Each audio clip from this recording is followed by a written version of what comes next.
In 2024, will you certify the election results? Do you plan to object, or will you accept the results regardless of who wins the election? So Kaitlan, I got to say, I think that's actually a ridiculous question. Ted Cruz exploded when he was asked on CNN by Kaitlan Collins, do you commit to accepting the results of the 2024 election? Now, this goes really, really poorly for Ted Cruz, but I do think Kaitlan Collins makes a bit of a mistake in the framing of the question. I'm going to tell you what that is in a moment, but let's take a look at the beginning of this. Donald Trump basically gets in his own way, but I do want to ask you about the election. You were the first senator to object to the votes. Mm-hmm. In 2024, will you certify the election results? Do you plan to object, or will you accept the results regardless of who wins the election? So Kaitlan, I got to say, I think that's actually a ridiculous question. It's a yes. Now, the reason that Ted Cruz says it's ridiculous is because the election hasn't happened yet, but this continues to get worse for him. 11 senators joined me. Senator, with all due respect, after it had been thrown out of many courts, after the Attorney General Bill Barr, because there was no basis for those court cases. No, so that's actually Senator, not. with all due respect, you asked me a question. Do you want me to answer it? And you didn't answer the question. Yes, I did. Court cases were thrown out. Hold on a second. The Attorney General said there was no widespread fraud. You're not clearly answering the question. I want to thank you for that. I'm answering every question. I think the country would have been a lot better off with a determination of what evidence of voter fraud there was that occurred, and instead the media didn't want to hear it and insists voter fraud never occurs. You ought to go back and look at the Carter-Baker Commission. It was the Attorney General, and my question was about 2024. It was the media. It was CNN that relentlessly pushed that propaganda. And by the way, never holds. That there was no widespread fraud in the election? That voter fraud doesn't exist, and anyone who says it does is wearing a tinfoil hat. Now remember, the fact that in a country of 340 million people, the serious investigators were able to find, a few dozen examples of a junior voted as a senior, someone who submitted an absentee ballot later died, someone who was registered in two places actually voted in two places. We're talking about dozens of examples that were able to be determinatively found. The point here is, was there any fraud anywhere that would even come close to affecting 1% of the margin of victory? And the answer is no. And it gets testier and testier during this interview. Gotta go. But hold on. What did Congress do in 1876? What did Congress do in 1876? How did the president handle it? What did Congress do in 1876? Senator, I have to know. You can't answer yes or no to this question. I'm asking a question. What did Congress do in 1876? You can't answer yes or no to this question. And Republicans. Can you answer my question? Why are you refusing to answer my question? I'm conducting the interview with all due respect, Senator.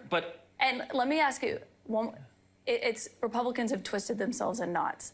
So listen, I think that Ted Cruz is an absolute weasel, but I think that there is a better way to frame this question, because everything that started this was Kaitlan Collins saying, do you commit to certify the 2024 election regardless of who wins? I'm going to get to the way I would handle this, but let's look at, it devolves and devolves and devolves. One of them with all due respect, the Senator, Republicans who won were illegitimate. I haven't had any of them on my show. We'll talk to them, but I don't remember there being a president who was refusing to turn over the transition of power and facilitated it. And Trump didn't either. Joe Biden became president. My question was about 2024. You did not answer it. Let me say a final point for you. You said they haven't come. Thank you very much, Senator Ted Cruz. My opponent, Colin Allred, hasn't either. He ought to come to your show. Okay. So listen, hey, at least Ted Cruz is acknowledging that he has an opponent. So here's my thought, okay? It is true that when you say, do you commit to certifying as a senator the 2024 election?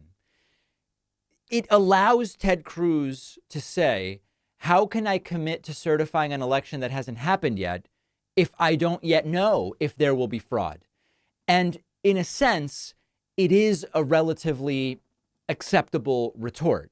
I think a better way of framing this would be, listen, despite the fact that you objected in 2020 with no evidence whatsoever that democracy had been subverted or the will of the people had been neglected or that there was any substantive fraud in even a single state that would have been materially significant, and you still objected, will you commit to not do that this time around if it is a similar circumstance?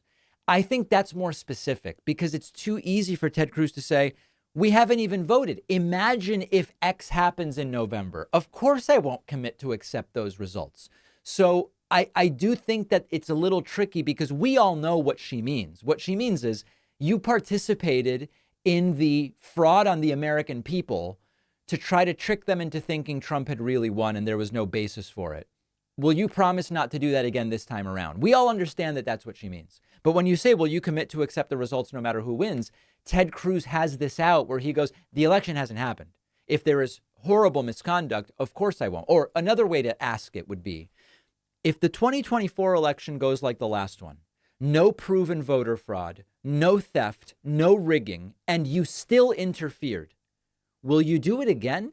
Or will you commit here not to interfere if we have the same lack of proof next time that we had last time? He'll still find some way to weasel out of it, but you're at least getting more to the heart of it rather than will you blindly commit to certify an election that hasn't taken place yet? Just a thought, okay, about the way that this might be better handled, I guess is the way I would say. One other funny thing, she being Kaitlan Collins, she brings up that Trump went after his wife and his family.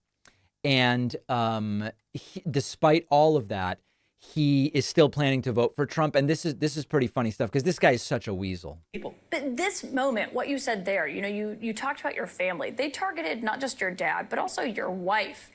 And I think a lot of people sitting at home would say, well, that's pretty cynical. I mean, this is someone who attacked your own members of your family.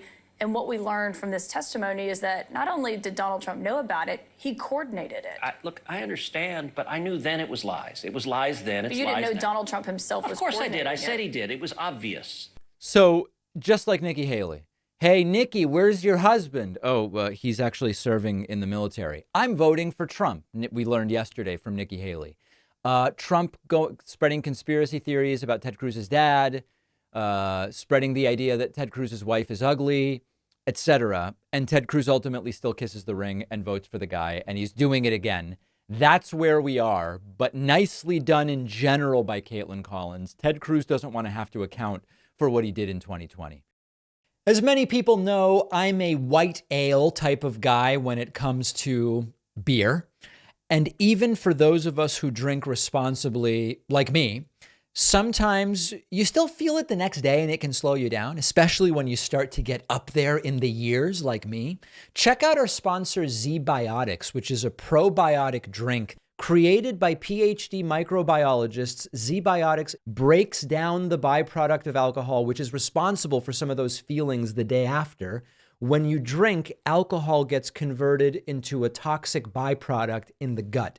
This byproduct, not dehydration, is to blame for how you feel the next day. ZBiotics pre-alcohol probiotic produces an enzyme to break that byproduct down. It's designed to work like your liver, but in the gut where you need it most. You drink a tiny bottle of ZBiotics before having any alcohol. You then drink responsibly, get a good night's sleep, and you will feel great the next day. ZBiotics works for so many people. Read the reviews online.